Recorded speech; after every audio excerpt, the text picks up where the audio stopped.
sekarang berada di Kampung Deah.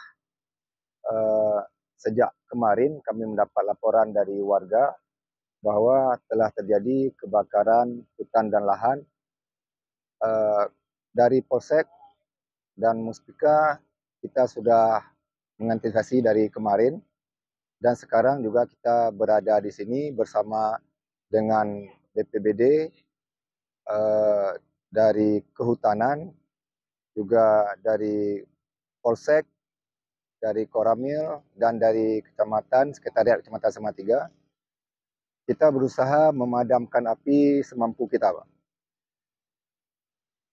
Kalau kita lihat kondisi apinya dibandingkan kemarin mungkin sudah sedikit meluas, karena kondisi alamnya, angin juga belum ada angin yang kencang, sehingga mungkin apinya belum nampak. Tetapi dikhawatirkan ketika nanti angin berhembus, maka apinya akan tumbuh besar. Jadi ini kita antisipasi, kami berada di sini bersama masyarakat juga untuk mengantisipasi terhadap terjadinya kebakaran yang lebih lanjut. Ada kendala dalam proses pemadaman, Pak?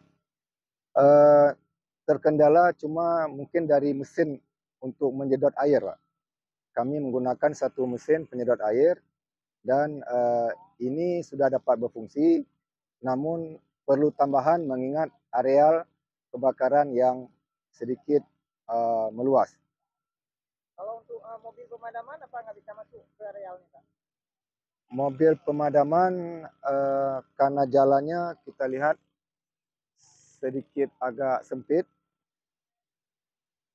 Kalau mobilnya tidak terlampau besar, itu kami pastikan bisa lewat, Pak. Ada berapa, Pak, luas lahannya? Kalau menurut pantauan kami bersama tadi, kami lihat sekitar 6 hektar. Mungkin ada himbauan kepada masyarakat, Pak?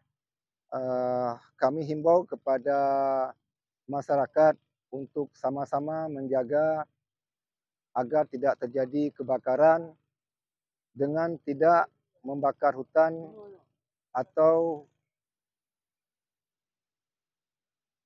melempar sumber-sumber api yang dapat mengakibatkan kebakaran hutan.